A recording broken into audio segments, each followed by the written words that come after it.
The year was 1945. World War II had finally ended, and a wave of relief swept across the globe. In the small town of Fayetteville, West Virginia, the Sodder family embraced the season of peace with open arms. George Sodder, a hard-working Italian immigrant, and his beloved wife Jennie were raising their 10 children in a modest, 2-story home. Life wasn't always easy, but they were a tight-knit family, their home filled with love, laughter, and the anticipation of a joyous Christmas. The Sodder children, ranging in age from 2 to 18, were the heart of their parents' world. Their eldest son, Joe, had already answered the call of duty, serving bravely in the war. His return home for the holidays filled their home with an even deeper sense of gratitude. Christmas held a special significance for the Sodders, a time for family, faith, and the simple joys of childhood. Little did they know their world was about to be shattered, their Christmas dream transformed into an unfathomable nightmare. As the days dwindled down to Christmas, a string of unsettling occurrences began to plague the Sodder family, casting a pall over their holiday cheer. A peculiar incident occurred when a strange man arrived at their house, inquiring about work. George, a successful businessman in the coal trucking industry, politely informed the man that he had no open positions. However, the stranger's demeanor took an unsettling turn. He persisted, pointing to George's electrical wiring and stating ominously, "It's going to cause you fire." His words, laced with an unsettling knowingness, left George uneasy.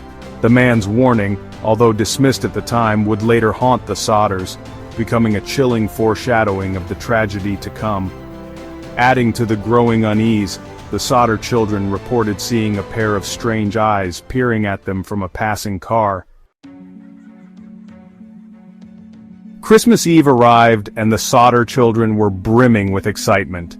Their older sisters, Marion and Sylvia, had taken the younger ones, 5-year-old Maurice, 9-year-old Martha, 7-year-old Louis, 6-year-old Jennie, and 2-year-old Betty, to a late-night Christmas Eve church service.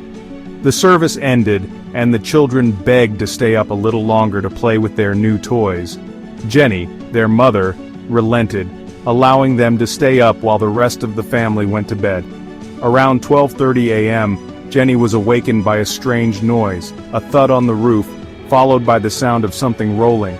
Dismissing it as possibly a toy or tree branches, she drifted back to sleep. A short while later the phone rang. Jennie stumbled to answer, but the line was dead.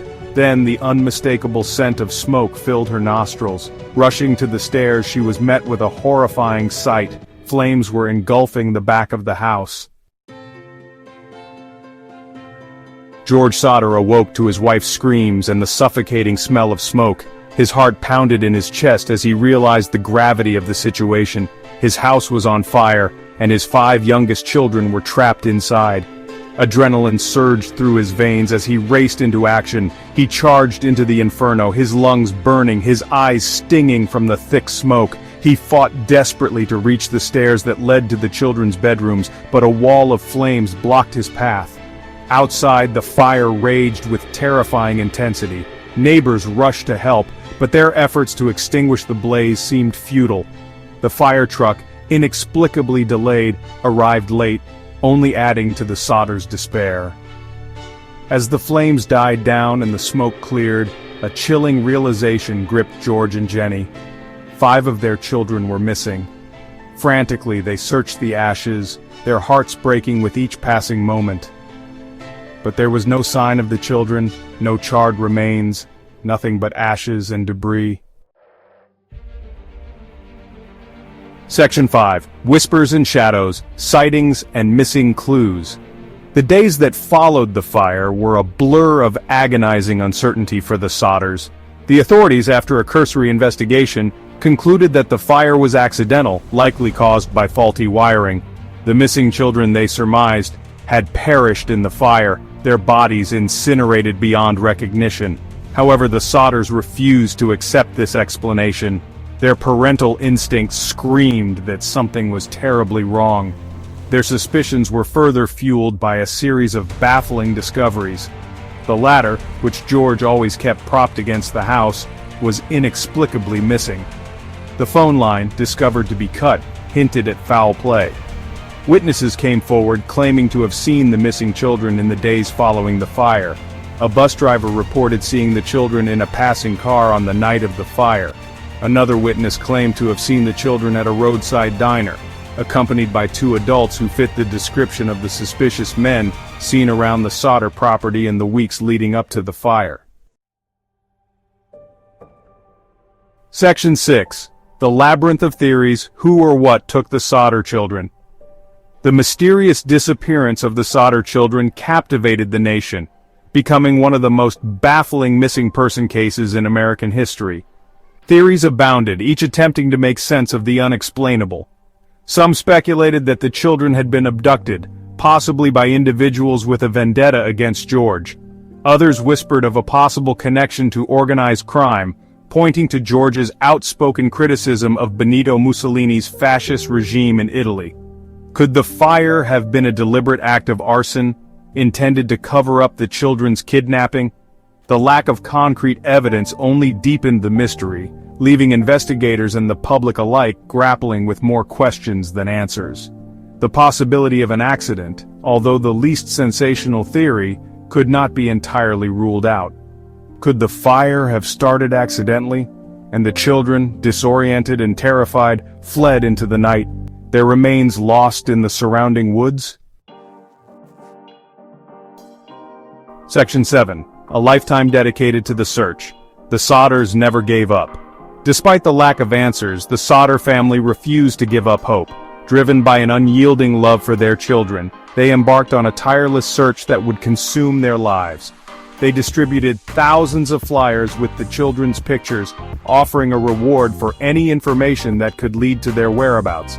They consulted psychics, chased down every lead, and even had their property dug up multiple times, desperately searching for any trace of their lost children. Years turned into decades, but the Sodders' resolve never wavered. Their unwavering belief that their children were still alive fueled their determination. They transformed their property into a memorial, erecting a large billboard displaying the children's pictures and the haunting words, "What was their fate?" Section 8. The Unanswered Questions: Lingering Mysteries of the Sodder Case. The Sodder children's disappearance continues to fascinate and perplex investigators and armchair detectives alike. The lack of a definitive answer only adds to the intrigue, leaving us to grapple with the unsettling possibility that some mysteries are destined to remain unsolved. The passage of time has done little to dim the memory of the 5 children who vanished without a trace on that fateful Christmas Eve. The unanswered questions linger. What caused the fire? Were the children abducted? Did they perish in the fire, their remains somehow lost in the ashes? Or did they survive, their identities hidden, forever scarred by the trauma of that night? Section 9. A Legacy of Loss, Hope, and the Unquenchable Thirst for Truth. The Sodder case stands as a chilling reminder of the fragility of life and the enduring power of hope. It serves as a poignant testament to the unbreakable bond between parent and child and the lengths to which love will drive us to seek answers. The Sodder family's unwavering dedication to finding their children, even in the face of seemingly insurmountable odds, continues to inspire us. Their story reminds us that even in the darkest of times, the flame of hope can continue to burn, fueled by the belief that one day the truth will be revealed. The Sodder children's disappearance, although shrouded in mystery, compels us to confront the unknown, to grapple with the inexplicable, and to never lose sight of the humanity that binds us together in the face of tragedy.